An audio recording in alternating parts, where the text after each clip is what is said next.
আমার ভালোবাসার মিষ্টি বন্ধুরা, তোমরা সবাই কেমন আছো? আমি জানি তোমরা এই গরমে একটুও ভালো নেই। তাই তোমাদের মনকে শীতল করতে আমি লামিয়া চলে এসেছি নতুন একটি মজাদার গল্প নিয়ে। আজকের গল্পটি শুনলেই তোমাদের পাইপ দিয়ে জল বের হয়ে যাবে। তাই গল্পটি শোনার আগে অবশ্যই হেডফোন ব্যবহার করো। আমার মা বাবা মারা যাওয়ার পর আমি আমার মামার বাড়িতে থাকতাম। আর আমার আপন বলতে কেউ ছিল না। তারপর আমি একটা অফিসে চাকরিতে জয়েন করি। অফিসের বস একদিন সুযোগ বুঝে আমাকে, বাকিটা গল্পতেই বলছি। বাবা মার মৃত্যুর পরে মামার অভাবের সংসারে ঠাঁই মেলে আমার। তখন আমাদের কিছুই নেই। নদী ভাঙ্গনে বাড়িঘর, জমিজমা সব হারিয়ে বাবা মার সাথে শহরের ছোট একটা বাসায় উঠেছিলাম। এর মধ্যে আমার ছোট ভাইটা হারিয়ে গেল। আমার ছোট ভাইয়ার নাম ছিল রুমান। ক্লাস 9-এ পড়তো। আর আমি মাত্র ইন্টারমিডিয়েট পাশ করে অনার্সে ভর্তি হয়েছি তখন। কত স্বপ্ন ছিল ডাক্তার হব, কিন্তু ডাক্তারি পড়ার আর সামর্থ্য নেই তখন। বাবা খুব কষ্ট পেতেন, কারণ ভর্তি পরীক্ষায় টিকেও ডাক্তারি পড়তে পারলাম না। আমি বাবাকে সান্ত্বনা দিয়ে যাই। আমার সান্ত্বনা মাথার উপর বটের ছায়া। বাবা মা আছে আমার। ভাগ্য আমাকে নিয়ে তামাশা করতে শুরু করে। একদিন অ্যাক্সিডেন্টে আমার বটের ছায়ারা চলে যায় না ফেরার দেশে। আমার ছোট ভাইকে হারিয়ে আমি একা হয়ে গেলাম। তারপর মামা ওনার বাসায় নিয়ে আসে। মামা এক অফিসের কর্মচারী ছিলেন। কোনো রকমের সংসার চলে যেত। 2 ছেলে মেয়ের খরচ চালিয়ে আমি তাদের উপর বাড়তি চাপ হয়ে যাই। মামা কখনো কিছু বলতেন না, কিন্তু মামি কেন চুপ করে থাকবেন? ছুটা কাজের মহিলা বিদায় হল। ঘর ঝাড়ু, কাপড় ধোয়া, রান্না করা, বাজার করা সব এক এক করে আমার উপর পড়ে। তার মধ্যে কয়েকটি টিউশনি জোগাড় করে নিজের পড়ার খরচ জোগাড় করি। ক্লাসে তো যেতেই পারিনি, শুধু পরীক্ষার সময় পরীক্ষা দিয়ে আসি। মামি সেটাতেও আপত্তি। যতটা সম্ভব নিজের খরচ কমিয়ে টিউশনির টাকা কিছু মামির হাতে তুলে দেই। মামা সব বুঝতেন, কিন্তু মামির উপর কথা বলতে পারতেন না। ঝাড়ি খেয়ে মুখ কালো করে বসে থাকতেন। এভাবেই মামির সংসারে গায়ে খেতে পড়াশোনা শেষ করি। মামা তো ভাই বোন হিমেল আর নীলুফা মামিকে লুকিয়ে আমার কাজে অনেক সাহায্য করত, কিন্তু কথায় বলে না, অভাগী যেদিকে চায় সাগর ও শুকিয়ে যায়। আমার বেলায় ও ব্যতিক্রম হয়নি। মামার অফিস থেকে একদিন ফোন আসে, মামা খুব অসুস্থ, হাসপাতালে নেওয়া হয়েছে। মামিকে নিয়ে ছুটে গেলাম। সপ্তাহ খানেক পরে মামা বাসায় ফেরেন ঠিকই, কিন্তু প্যারালাইজ হয়ে গেছে। 2 পা অসাড়। মামার অফিসের কয়েকজন এসেছিলেন দেখতে। মামা অনেক বলে কয়ে মামার কাজটা আমাকে দিতে অনুরোধ করেন। ভাগ্য বুঝি মুখ তুলে চাইল। কি দয়া হলো ওনাদের, আমাকে চাকরিটা দিয়ে দিল। সেই অফিসের বস রাফি। আমি মামার পোস্টেই জয়েন করি। একদিন একটা ফাইল নিয়ে হুট করেই রাফির কেবিনে ঢুকে পড়ি। যা দেখলাম তার জন্য প্রস্তুত ছিলাম না।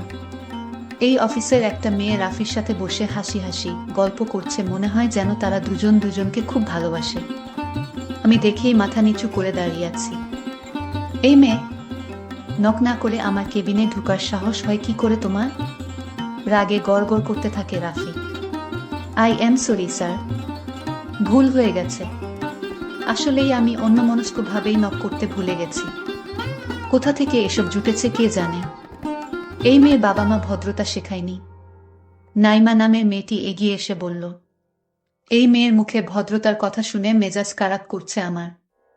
আমার ভুল, আমাকে আরো কিছু বললেও মেনে নিতাম, কিন্তু আমার বাবা মাকে নিয়ে কেউ কিছু বললে আমি সহ্য করতে পারি না। এক্সকিউজ মি ম্যাম, আমার ভুল হয়েছে, আমি স্বীকার করছি, কিন্তু তাই বলে আপনি আমার মা বাবাকে তুলে কথা বলতে পারেন না। আর ভদ্রতা কাকে শেখাতে হবে সেটা তো দেখতেই পাচ্ছি। নিমা আমাকে চড় মারার জন্য হাত তুলতেই ওর হাত ধরে ফেলে।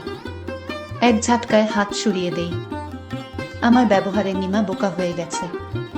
ভাবতেও পারেনি এমনটা করতে পারবো। রাফি এত সময় শুনছিল, এবার এগিয়ে আসে। এই মেয়ে, তোমার তো খুব সাহস দেখছি। স্যার, আপনার মিটিংয়ের ফাইল রেডি। Excuse me. ফাইলটা ডেস্কে রেখে আমি বেরিয়ে আসি। মাস খানেক কেটে যায়। নিমা আমার পেছনে লেগেই আছে। আমি সতর্ক থাকি যাতে আমার ভুল ধরতে না পারে। রাফি সেদিনের পর আমাকে কিছু বলেনি, কিন্তু 1 সপ্তাহের মধ্যেই আমার পোস্ট পরিবর্তন করা হয়। আগে মামার পোস্টে থাকলেও এখন আমি রাফি PS। রাফির পাশের কেবিনটা আমার। এদিকে মাসের শেষে অফিসে একটা পার্টির আয়োজন করা হয়। পার্টি চলাকালীন আমি এক কোণায় দাঁড়িয়ে থাকি। এসবে আমি অভ্যস্ত নই। হঠাৎ খেয়াল করলাম সকলের মধ্যমণি রাফি নেই। কিছুক্ষণ পরেই রাফির ফোন। একটা জরুরি ফাইল নিয়ে কেবিনে যেতে বলে। নক করে কেবিনে ঢুকে দেখি রাফি চেয়ারে নেই। কেবিনটার একপাশে বসার জন্য আলাদা জায়গা আছে। তার পাশের জানালার কাছে রাফি দাঁড়িয়ে আছে। রাফি আমার দিকে তাকিয়ে আছে। রাফি আমায় বলল, তুমি আমাদের সাথে থাকতে পারো অনুষ্ঠানে। আমি বললাম, কখনোই না, আমি এসব অনুষ্ঠানে জয়েন থাকি না। আমার এসব অনুষ্ঠান ভালো লাগে না।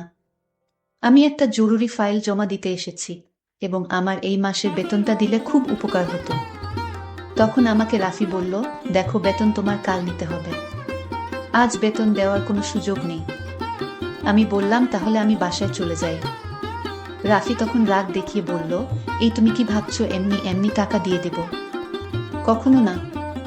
আমার PS তুমি, আমি যখন তোমাকে ছুটি দিব তখন তোমার বাড়িতে যেতে হবে, তার আগে না। আমি বললাম, স্যার দেখুন, রাত হয়ে গেছে, তাছাড়া এখন তো আমার কোনো কাজ নেই, বিশেষ করে অফিসের কোনো কাজ নেই। এখন অফিসের সবাই মিলে আপনারা অনুষ্ঠান করছেন। আমি চলে যাই, প্লিজ আমাকে ছুটি দিয়ে দেন।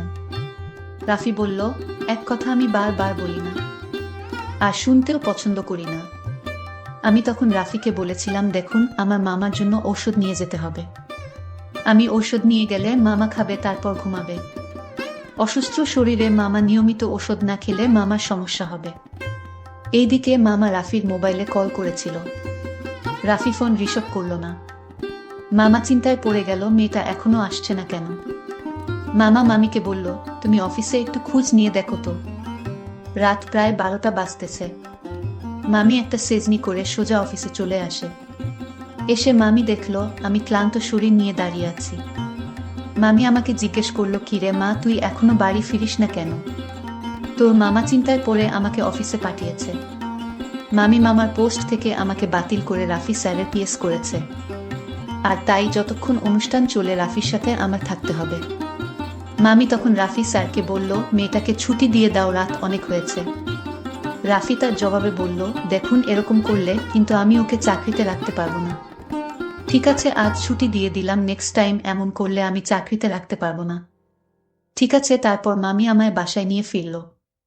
মামা বলল, মা কি হয়েছে, এত রাত হলো কেন? মামাকে আমি সবকিছু খুলে বলি, কিন্তু কিছু করার নেই, আমার মামা অচল চলতে পারে না। আর এখন যদি আমি এই চাকরিটা না করি তাহলে মামাকে দেখাশোনা করার মতো কেই থাকবে না। তাই বাধ্য হয়ে আমার চাকরিটা করতে হলো। আমি মামাকে বললাম, মামা তুমি কোনো চিন্তা করো না, আমি আছি, আর সব ঠিক হয়ে যাবে। এরপর দিন অফিসে গেলাম। রাফি স্যার আমায় তার রুমে ডাকলো আর বলল, দেখো, কাল একটা প্রজেক্টের কাজে আমার শহরে যেতে হবে, তোমার আমার সঙ্গে যেতে হবে একদিনের জন্য। আমি বললাম, ঠিক আছে। আজ আমায় রাফি স্যার তাড়াতাড়ি ছুটি দিয়ে দিল আর বলল, কাল সকাল সকাল আসতে হবে। তাই পরদিন সকালে আমি অফিসে গেলাম। স্যার বলল, তোমার কিছু কাপড় চোপড় নিয়ে নাও, কারণ আজ না ফিরতে পারলে আমাদের থাকতে হবে। আমি আশ্চর্য হয়ে গেলাম, আজ শহরে থাকতে হবে? আমি মামাকে ফোন দিয়ে বললাম, মামা, আমি আজ বাড়িতে ফিরতে পারবো না, কারণ স্যারের সাথে একটা প্রজেক্টে কাজ করতে হবে, নইলে কোম্পানির অনেক টাকা লস হয়ে যাবে। মামা বলল, কি আর করবি মা, চাকরি বাঁচাতে হলে তোকে যেতেই হবে। আর শোনো মা, কোনো সমস্যা হলে ফোন করে আমাকে জানাস, ঠিক আছে? মামা, ওকে, ভালো থেকো। তারপর প্রাইভেট কার করে রওনা হলাম চট্টগ্রামে। স্যার আর আমি পিছনের সিটে বসলাম। স্যার মাঝে মাঝে আমার দিকে এক অন্যরকম দৃষ্টিতে তাকিয়ে থাকত। আমি তখন স্যারের হুঁশ ভাঙানোর জন্য বললাম, স্যার, আপনার ছেলে মেয়ে কয়জন? স্যার তখন জবাবে বলল, আমার কোনো ছেলে মেয়ে নাই, আমি একা, আমি এখনো বিয়ে করিনি। দেখো, তুমি আমার পার্সোনাল বিষয় নিয়ে কোনো প্রশ্ন করবে না, তুমি আমার PS আর PSর মতোই থেকা। ঠিক আছে স্যার, আমি আপনাকে আর কোনো প্রশ্ন করব না। রাফি স্যার তখন আমাকে জিজ্ঞেস করলো, তুমি তোমার মামার জন্য চাকরি করছো কেন? তোমার মা বাবা ভাই বোন নেই? আমি বললাম, না, আমার মামা মামি ছাড়া এই দুনিয়ায় আমার কেউ আপন নেই। গল্প করতে করতে আমরা চট্টগ্রাম পৌঁছে গেলাম। রাত হয়ে গেল। স্যারের চট্টগ্রাম একটা অফিস আছে, থাকা খাওয়া দাওয়ার সব ব্যবস্থা আছে হোটেলের মতোই। আমি এবং রাফি স্যার রাতের খাবার খেয়ে আলাদা রুমে ঘুমাতে গেলাম। রাত যখন 1টা বাজে রাফি স্যার তখন আমার রুমে টোকা দিল আর বলল, অরুণ দরজাটা খুলো তো, তোমার রুমে আমার একটা অফিসের ফাইল রয়েছে। আমার রুমে রাফি স্যার আসলো আর বলল, শোন অরুণ, তোমার জন্য একটা গুড নিউজ আছে। আমি বললাম, বলুন স্যার। একথা বলতেই আমার মোবাইলে মামির ফোন আসে। মামি বলল, তোমার মামাকে হাসপাতালে নিয়ে আসলাম, তোমার মামা আবার স্ট্রোক করেছে। আমি হাসপাতালে আছি। ডাক্তার বলেছে 2 লাখ টাকা জমা না দিতে পারলে তোমার মামাকে বাঁচানো যাবে না। আমি বললাম, মামি তুমি চিন্তা করো না, আমি টাকার ব্যবস্থা করছি। তখন আমি রাফি স্যারের কাছে অনুরোধ করে বললাম, স্যার আমার মামাকে বাঁচাতে হলে 2 লাখ টাকা জরুরি লাগবে। প্লিজ আমাকে টাকাগুলো দেন, আমি চাকরি করে শোধ করে দেব। রাফি তখন আমাকে বলল, দিতে পারি একটা শর্তে। আমি বললাম, কি শর্ত? আমি সব শর্ত আমি মানব। রাফি তখন আমাকে খুব প্রস্তাব দিল। আমি বললাম, স্যার অন্য কিছু বলুন। স্যার তখন বলল, এটাই আমার চাওয়া, যদি রাজি থাকো তাহলে আমি তোমাকে 2 লক্ষ টাকা দিতে পারি। আমি কোনো উপায় না পেয়ে বললাম, মামাকে বাঁচাতে হলে আমার এখন রাজি হওয়া ছাড়া কোনো উপায় নেই। মনে মনে চিন্তা করলাম, আগে টাকাগুলো নেয় তারপর দেখা যাবে। আমি রাফিকে মিথ্যা কথা দিলাম, আমি রাজি। আমি রাফি স্যারকে বললাম, স্যার আগে টাকাগুলো দেন, আমি আমার মামাকে বাঁচাই, তারপর আপনার বিষয়টা আমি দেখব। রাফি তখন ব্যাংক চেক দিল। আমি টাকা তুলে মামা যে হাসপাতালে আছে সেই হাসপাতালে আসলাম। মামি বলল, মা তুই এত টাকা কোথায় পেলে? আমি বললাম, আগে মা সুস্থ হোক তারপর সব বলছি। মামাকে 3 দিন হাসপাতালে থাকতে হলো, তারপর মামাকে সুস্থ করে বাড়িতে নিয়ে আসলাম। পরদিন রাফি আমাকে ফোন করলো আর বলল, কি তোমার মামার অবস্থা কি? আমি বললাম, ভালোই আছে এখন। রাফি তখন বলল, তুমি কাল অফিসে এসো, তুমি কি ভুলে গেছো আমার টাকার কথা? আমি বললাম, না ভুলিনি, আমি কাল আপনার অফিসে আসব, আপনি কোনো চিন্তা করবেন না। পরদিন আমি অফিসে গেলাম। রাফি স্যার আমাকে তার রুমে ডাকলো আর বলল, আমরা যে প্রজেক্টটা সাইন করেছি সেই প্রজেক্টটা নিয়ে আসো।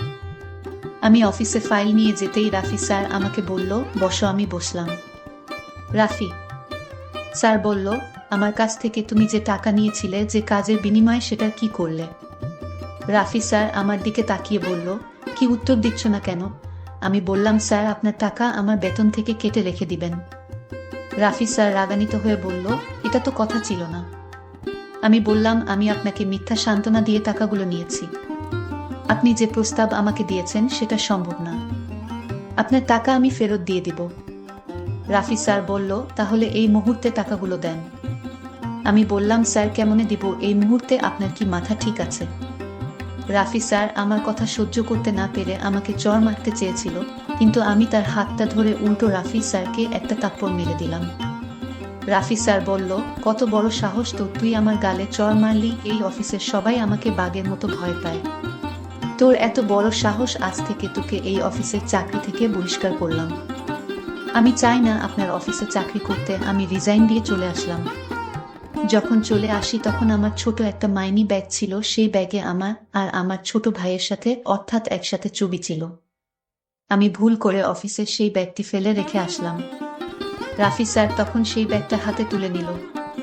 তখন ব্যাগটার ভিতরে ছবি দেখে সে চমকে উঠে, এটা তো আমার ছোটবেলার বোনের সাথে তোলা ছবি। আমি হতাশ হয়ে গেলাম। আমি তাড়াতাড়ি মেয়েটির বাসায় গেলাম। বলতে ভুলেই গেছিলাম, আমার বড় বোনের নাম ছিল রিনা। আমি তার বাসায় ঢুকতেই বলল, এই নিন আপনার টাকা, মামার যে জমিটুকু ছিল সেটা বিক্রি করে দিয়েছে।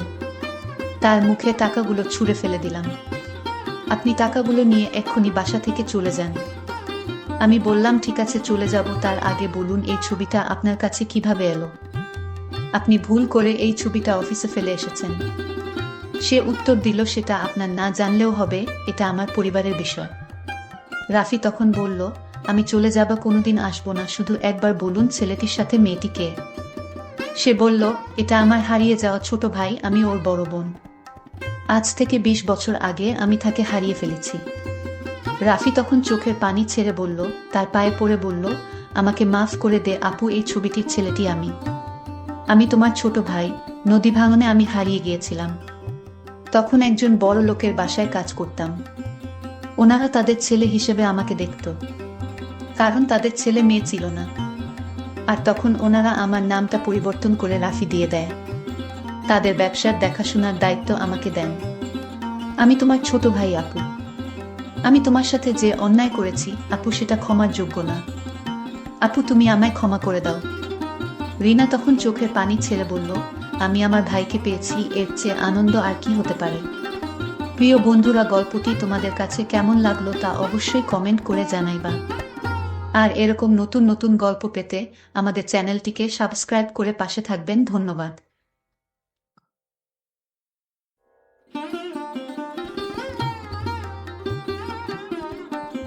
বন্ধুরা, আমি লামিয়া অনেক কষ্ট করে তোমাদের জন্য ভিডিও বানাই।